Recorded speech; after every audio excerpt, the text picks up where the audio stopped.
오늘의 말씀 창세기 30장 35절에서 43절 말씀입니다. 그날에 그가 숭염소 중 얼룩무늬 있는 것과 점 있는 것을 가리고 암염소 중 흰 바탕에 아롱진 것과 점 있는 것을 가리고 양 중에 검은 것들을 가려 자기 아들들의 손에 맡기고 자기와 야곱의 사이를 사흘 길이 뜨게 하였고 야곱은 라반의 남은 양떼를 치니라. 야곱이 버드나무와 살구나무와 신풍나무의 푸른 가지를 가져다가 그것들의 껍질을 벗겨 흰 무늬를 내고 그 껍질 벗긴 가지를 양떼가 와서 먹는 개천의 물구유에 세워 양떼를 향하게 하매 그때가 물을 먹으러 올 때에 새끼를 베니 가지 앞에서 새끼를 뱀으로 얼룩얼룩한 것과 점이 있고 아롱진 것을 낳은지라. 야곱이 새끼 양을 구분하고 그 얼룩무늬와 검은빛 있는 것을 라반의 양과 서로 마주보게 하며 자기 양을 따로 두어 라반의 양과 섞이지 않게 하며 튼튼한 양이 새끼 뵐 때에는 야곱이 개천에다가 양떼의 눈앞에 그 가지를 두어 양이 그 가지 곁에서 새끼를 베게 하고 약한 양이면 그 가지를 두지 아니하니 그렇게 함으로 약한 것은 라반의 것이 되고 튼튼한 것은 야곱의 것이 된지라. 이에 그 사람이 매우 번창하여 양떼와 노비와 낙타와 나귀가 많았더라.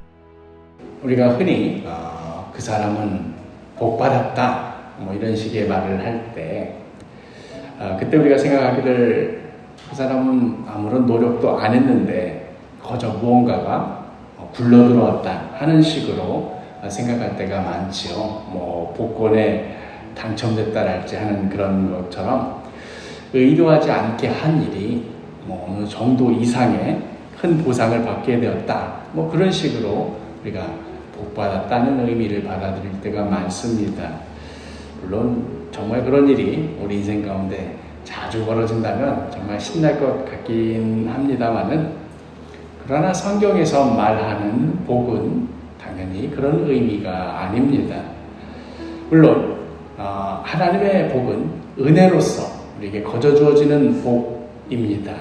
우리가 뭘 어찌해서 어떤 의도를 가지고 노력해서 그래서 그에 대한 보상 혹은 그 이상의 보상으로 받게 되는 그러한 복은 결코 아닙니다. 하지만 그렇다고 해서 반대로 아무런 노력도 아무런 의지도 아무런 갈망도 없이 그냥 슬렁슬렁 그냥 거저 들어오는 그런 복도 역시 아닙니다. 오늘 말씀에 나오는 야곱의 생애를 봐도 그러합니다. 분명 야곱은 장자의 복을 이어받고 이제 아브라함과 이삭에 이어서 하나님의 위대한 역사를 이어나가야 할 자입니다.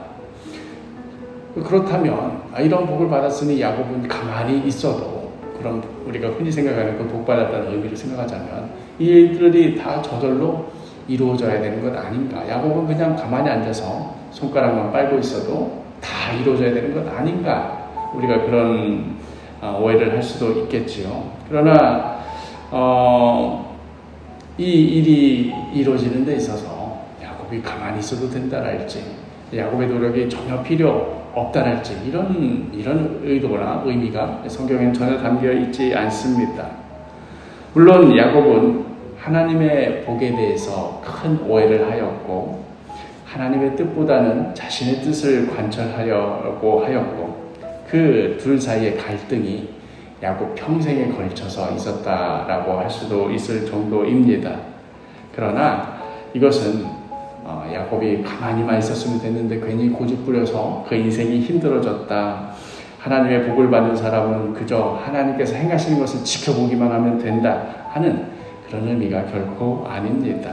오히려 하나님의 뜻이 무엇인지 분명히 알기에 그 뜻을 위하여 더욱 애쓰고 헌신하고 충성을 다하는 삶, 그러한 삶 자체가 복 있는 삶입니다.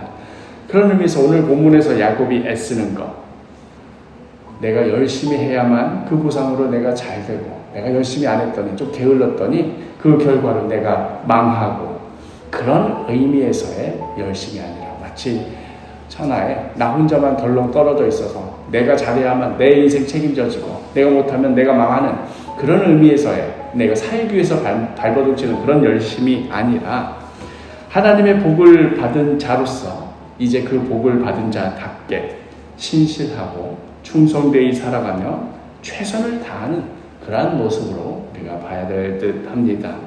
라반이 이런저런 속임수로 계속해서 야곱으로부터 이득을 얻어내려 하지만 이런 정도 일이 계속 벌어지면 나는 내 인생 이제 끝났나 보다.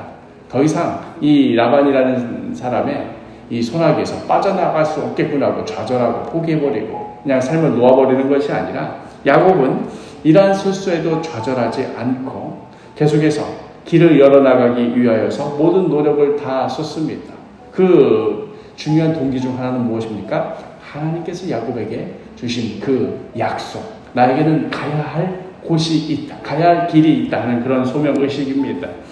오늘 본문에 나오는 야곱의 노력은 오늘날의 관점으로 볼 때는 이게 도대체 무슨 의미가 있나, 왜 야곱이 이런 일을 했나 싶을 정도로 이해하기 어려운 점이 있습니다. 오늘 본문 37절에서 39절을 보면 야곱이 버드나무와 살구나무와 신풍나무의 푸른 가지를 가져다가 그것들의 껍질을 벗겨 흰 무늬를 내고 그 껍질 벗긴 가지를 양떼가 와서 먹는 개천의 물 구유에 세워 양떼를 향하게 하매 그떼가 물을 먹으러 올 때에 새끼를 빼니 가지 앞에서 새끼를 뱀으로 얼룩얼룩한 것과 점이 있고 아롱진 것을 낳은지라. 버드나무와 살구나무와 신풍나무의 푸른 가지를 가져다가 그 껍질을 벗겨서 흰 무늬를 내게 했다. 이게 무슨 의미가 있을까? 심지어 그것을 이 염소나 양의 새끼 뵐 때 그 앞에다 두었더니 그것들이 전부 얼룩얼룩한 것, 점 있는 것, 아롱진 것을 낳았더라. 유전학이 뭔지 알고 DNA가 뭔지 알고 있는 우리 현대인의 관점으로 볼 때는 이 야곱이 도대체 뭐하러 이런 짓을 했나, 이게 이런다고 진짜로 그렇게 새끼를 뵐 수나 있나 싶은 생각이 듭니다. 그러나 지금 오늘 이 기록된 이 말씀의 사건은 지금으로부터 거의 4,000년이나 되는 그 시간 전에 벌어진 일의 이야기입니다. 당시 관점과 당시 세계관 안에서 바라봐야 납득이 되는 일이지, 오늘날의 관점으로 봤을 때 야곱은 아무런 득이 되지 않는 쓸데없는 짓을 했다라고 이해해서는 안 되는 겁니다. 무엇보다도 그리하여 야곱이 무엇을 하려 했는가, 왜 그렇게까지 했어야만 하는가는 그 의도만큼은 우리에게 충분히 전달되는 이야기입니다.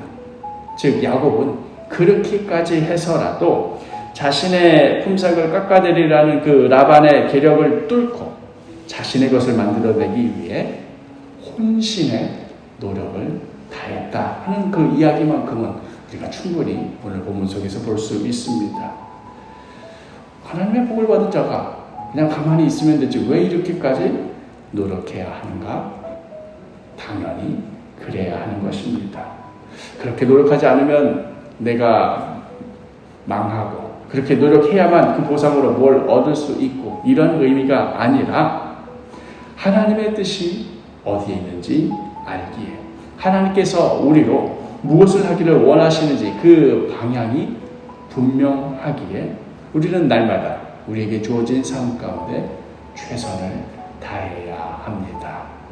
오늘 이 말씀을 우리 이 새벽의 자리, 기도의 자리에서 들으신 분들도 있을 것이고 또 영상을 통해서 출근길에 버스나 지하철 안에서 또 듣게 되시는 분도 있겠지요. 오늘 하루 시작할 때 분명히 명심하시기를 바랍니다.